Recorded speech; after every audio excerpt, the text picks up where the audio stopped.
Hey guys, this is Chetan for Gizmo Times, and this is the first look and the unboxing of the Micromax in 1B, the budget range smartphone from the company. There were two smartphones launched from the company when their re-entry into the Indian market happened. It was the Micromax in Note 1 and the in 1B. The Note 1 basically comes into the price range of 10 to 15,000 rupees, and it does come with some decent specifications, which was the reason why we wanted to test that out first, but unfortunately we couldn't get that.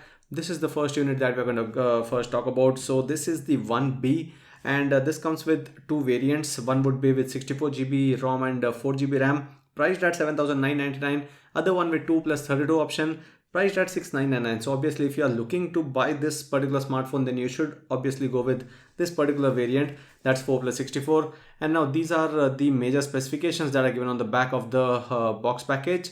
That 6.52-inch mini drop full screen display, that's an HD plus display with 1600 into 720 pixels of screen resolution, 20:9 aspect ratio, and this is the Helio G35 with HyperEngine 1.0 technology for enhanced gaming. So let's see in a few days, because right now frankly the company has said that there are going to be a couple of updates to this to enhance the camera performance, to enhance the gaming performance. So let's wait for those updates, and then I would give the actual feedback about the gaming, whether this is good enough for budget gaming. So there's a 13 plus 2 megapixel dual camera combination on the back, 5000 mAh marathon battery is what they call it. So 5000 mAh battery is given here with a 10-watt charger in the box and 10-watt support.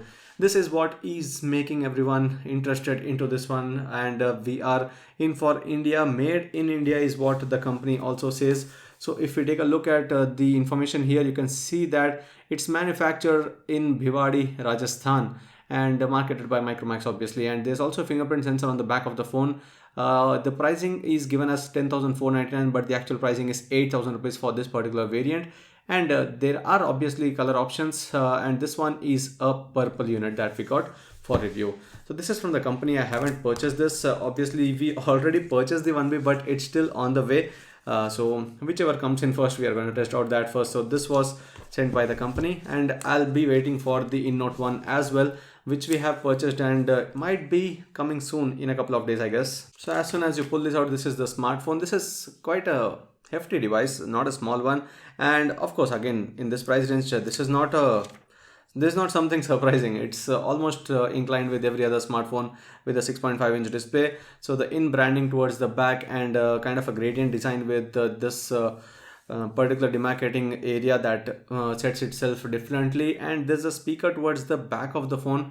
Mostly what we have seen in the recent times is the speakers towards the bottom, but this on the back. Again, let's see how that helps out when you are having it placed on a flat surface. There's a fingerprint sensor on the back of the device, and the dual camera combination of 13 plus 2 megapixel cameras, and also the LED flashlight. And there's a mention of f1.8, that's for the primary 13 megapixel camera. Now on the front, if you see here, this screen guard that I'll have to actually remove because it already has a lot of bubbles there. Now you'll have to place the screen guard here obviously, because this doesn't seem to, I mean, I'm not really sure about it, and it doesn't seem to have any protection on the display. It's an HD plus display, so it's a large display, so obviously there might be some pixelation here, but that's okay. Again, we're talking about a smartphone that's under 8,000 rupees, so let's keep our expectations low here.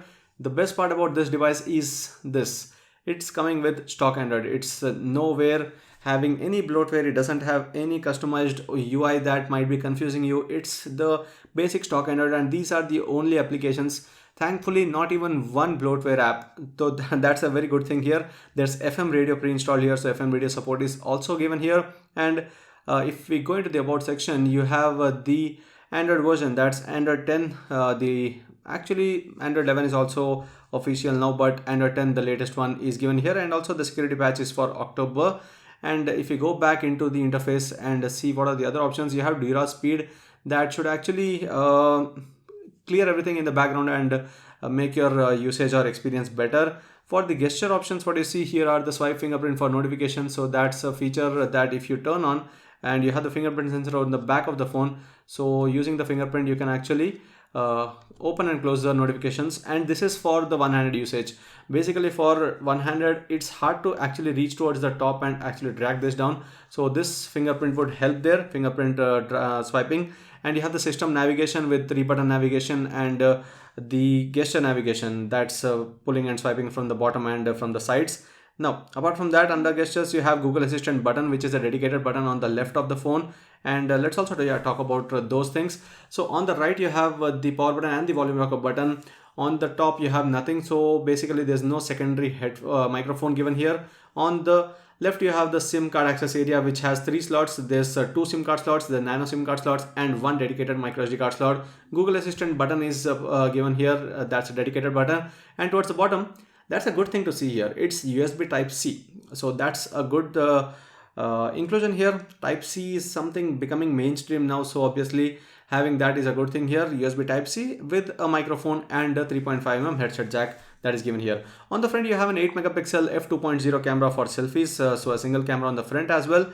And for the storage, you have basically about 52.49 GB available. There's nothing installed from my side so far. So this is what is officially given here. 52.49, around 52 GB is available to the user.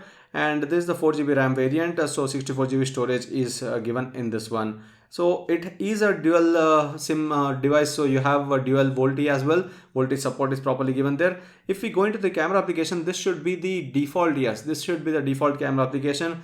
It has a photo, portrait, and also the panorama and video. There's also beauty mode. There's night mode as well. So that's something interesting again to see here. If we go towards the left, it's actually a bit hard to swipe here. You can't swipe. You need to keep going towards right by tapping one after the other. So that's something that should be annoying if you are someone who wants to go to the night mode and back to the regular one. So it's a bit hard there. You have full HD video recording possible here with 30 FPS quality with the rear camera. Now with the front camera, this is the front camera. That's an 8 megapixel front camera. So with the camera quality, we can't be really sure right now because one thing is that the company has said that there should be an update coming soon. So we'll wait for that. There's full HD video recording possible even with the front camera on the Micromax in 1B. Now, apart from this, the other things is the brightness is at 400 nits and that's the maximum brightness, which is not bad again for a budget range device.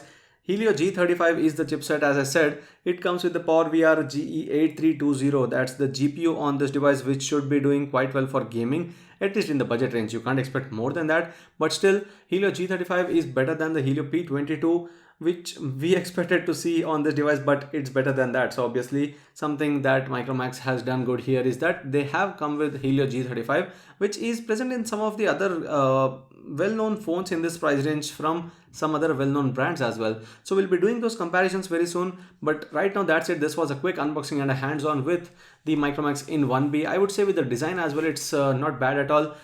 It actually seems to be very well distributed with the weight on every side, so that's pretty good as well. So let's see how the gaming experience of this one would be. So our gaming review would be ideally coming on the Gaming Josh channel. If you are someone who's interested to watch in Hindi or in English, we would be doing a gaming video on this channel itself. So that's it guys, I hope you like this video. If you do share and subscribe to Gizmo Times for more. Thanks for watching, see you in our next video.